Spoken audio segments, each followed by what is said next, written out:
बिस्मिल्लाहिर्रहमानिर्रहीम।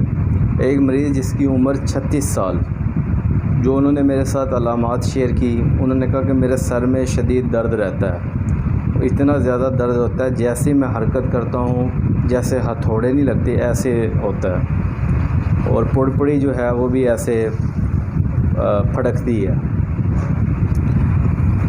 दूसरी जो उन्होंने मुझे अलामात बताई, उन्होंने कहा कि पखाने की हाजत मुकम्मल नहीं, अक्सर कब्ज़ रहती है और शदीद कब्ज़ रहती है।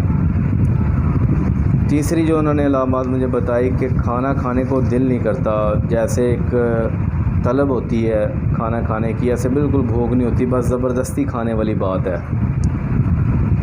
तो मैंने जो है उनकी नब्ज़ चेक की मरीज़ की, तो उनकी नब्ज़ जो उसके अंदर तसल्लुफ़ था, मतलब सख़त थी, मुशर्रफ़ थी और कसीर थी, 2 उंगलियों तक थी और अरीस थी, चौड़ी थी। ऐसी जो नब्ज़ होती है उज़लाती असाबी नब्ज़ होती है। मैंने बीपी एपरेटस भी रखा हुआ है। बीपी एपरेटस से जब उनका ब्लड प्रेशर चेक किया तो 110/77 और दिल की जो धड़कन थी वो 106 पे थी, यानी ब्लड प्रेशर लो था और दिल की धड़कन बढ़ी हुई थी। तो मैंने उनसे कहा कि आपको घबराहट और बेचैनी भी होगी। उन्होंने कहा जी बिल्कुल घबराहट है, बस दिल करता है कोई ठंडे मशरूबात पीता रहूं। तो ये जब मैंने उनको बीपी चेक करके, और यहाँ एक बात आपसे शेयर करता चलूँ कि जो ब्लड प्रेशर लो होता है वो असाब में तहरीक की वजह से भी लो होता है, और गुद्दी तहरीक में, यानी जब उज़लात में तहलील हो जाती है और उसके बाद जो असाब है उसमें तस्कीन हो जाती है, उसकी वजह से भी ब्लड प्रेशर लो हो जाता है। जो असाबी तहरीक वाले हैं उनको तो जस्ट रियाके मैदा अकेला ही उनका ब्लड प्रेशर बेहतरीन अपना लेवल पे आ जाता है, बैलेंस हो जाता है। बाज़ के साथ उज़लाती गुद्दी शदीद का हल्का सा टच लगाना पड़ता है। लेकिन जो गुद्दी मरीज़ होते हैं, जैसे यरकान वाले मरीज़ हैं, हेपेटाइटिस वाले, जिनमें हरारत की ज़्यादती होती है, इनकी जो नब्ज़ पिलपली हो जाती है बिल्कुल और सुस्त हो जाती है और लयन नरम हो जाती है। ऐसी सूरत में भी इनका बीपी डाउन हो जाता है। उज़लाती तहरीक में भी बीपी डाउन हो जाता है। तीनों तहरीकात में बीपी डाउन होता है। तहरीक के मुताबिक उसका इलाज कर दें, अगर इखराज रुका है तो इखराज करवा दें, बीपी लेवल पे आ जाता है। बहरहाल ये सारा कुछ जो है मैंने अपनी जो उनको स्लिप देता हूँ, पर्ची देता हूँ, ये पर्ची है मेरी और इसके पीछे प्रेज लिखा होता है।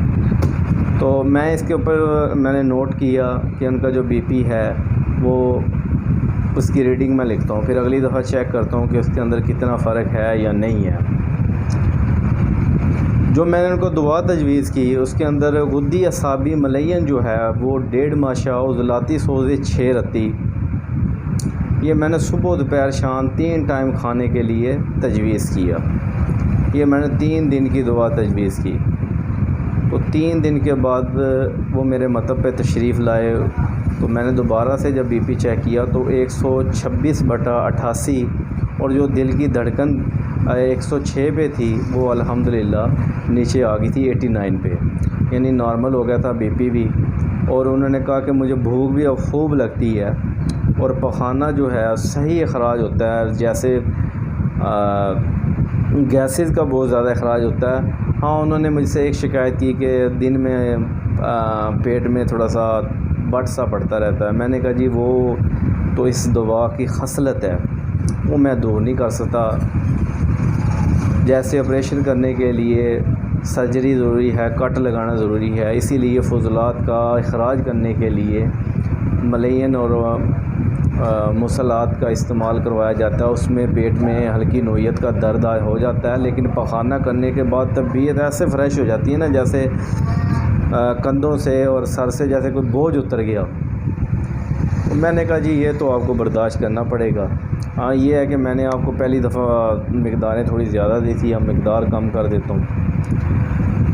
तो उन्होंने बताया अल्हम्दुलिल्लाह सर का जो दर्द था हथौड़े की तरह था, हरकत करने से होता था, ये भी ठीक हो गया, भूख भी बेहतर होगी, पखाना का अखराज भी बेहतर हो गया, ये सारी अलामात ठीक होगी। और हाँ जिस्म भी उनका ठंडा रहता था, वो भी नॉर्मलाइज हो गया, माथा जो है वो बिल्कुल ठंडा हो जाता था, तो सांस फूलता था।